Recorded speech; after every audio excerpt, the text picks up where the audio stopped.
Hey guys, Wowguy233 here, and today we're going to be making one of these. This is a trap that I built myself, and it can be part of a maze. That's why I intended it for. I haven't really given it a name yet, but this is essentially it. There's lava, and then you have these that come up every couple seconds. You can use the redstone repeaters that I'm gonna put down later in the tutorial to adjust how fast that goes up and down. But to get started, we're going to place a nice little border, and it's going to be 4 wide and however long you want it. But I usually make mine about 4 wide. You can make yours however wide you want it, but I always have a nice little border around it. And what you're going to do is you're going to want to dig down in the inside, and then you're going to want to get some sticky pistons and put them in a pattern just like that, all the way down. And then you're going to want to, you can do this now or you can do it later, but you're going to want to place stone on that, and then you're going to dig down in the ground, and then you're going to carve this out a little bit, and then carve out the sides so you can see the pistons. Oh, didn't mean to do that. So you can see all your pistons, and then you're going to want to dig out pretty far this way, probably about 8 or 9, and then you're going to want to clear all this out because this is where our main circuit is going to go. And also, just a little side note, you might want to put more redstone repeaters in your trap than I do to keep the flow of power going, because if you're going to make a long one, then you're going to want the power flow to continue. So, and redstone repeaters can do that. So, right now I'm just carving this out, and I mean, it's a pretty simple trap. It doesn't require too many materials. Maybe the sticky pistons is about it. So what you're going to want to do after this, after you've got your side all hollowed out, is you're going to want to get back up to the surface and then make like a little mark on this outwards, and then you're going to want to go back, and then you're going to want to meet up with that mark, so like that. Then you're going to dig, pretty much do the same thing you did on the other side, but you're not going to dig out as far as I did. You're going to only want to dig out about 3, and the reason being, this isn't the circuit side. This is just to keep the other side going of the trap. So what we're going to do now is we're going to do this, and then we're going to also do this. And this makes sure that the lava does not escape from the rest of the trap. And I always just do this so that I can have a more direct power source to the pistons. So we're going to do this, and then I'm going to put a redstone repeater right there so that the power can continue to flow. So then we're going to link this up, and we're going to have it, oh no, didn't mean to do that.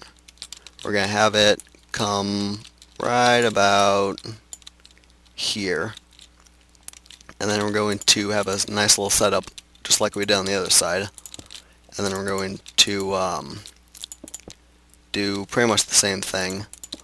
Let's see here. So that should do it. So now we're going to put down some redstone, again just like we did last time. And now what we're going to do is we're actually create our circuit. So let me just hollow this out just a little bit more, because it is somewhat of a large circuit. You can make it smaller if you want, but I prefer to have the maximum amount of flexibility when I build my circuits.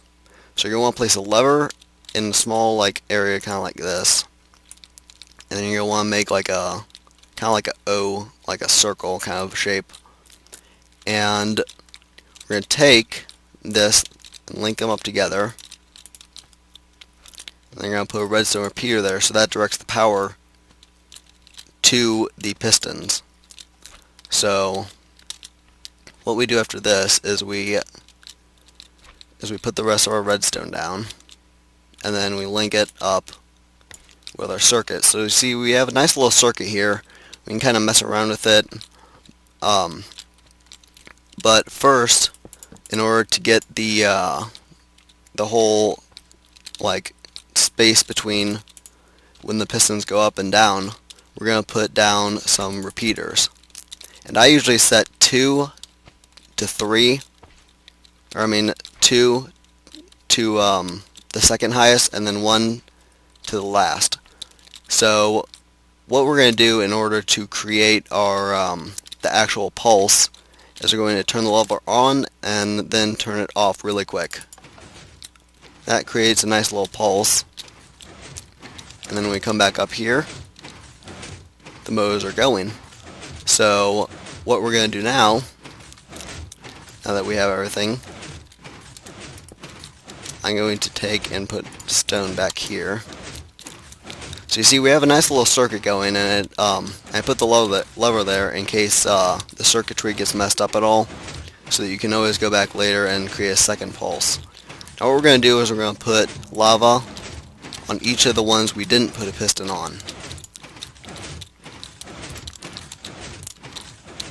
And I always try to make it too deep, because if anybody gets in the lava, then it'll drown them. Oh crap. I did not mean for that to happen. Yeah, I forgot to put stop it.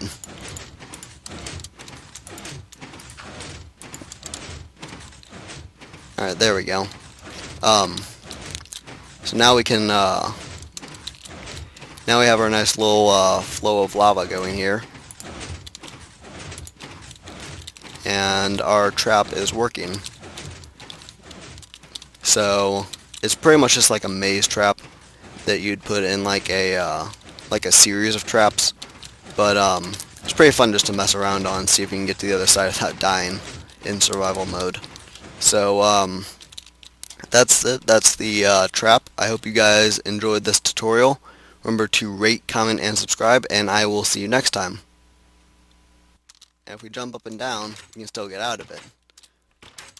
So what you want to do to solve that is you want to place some cobblestone, kind of like that, and then have it go over, and this way, when somebody runs into it, you cannot get out. Even if you try to fly up in creative mode to release the pressure on the pressure plate,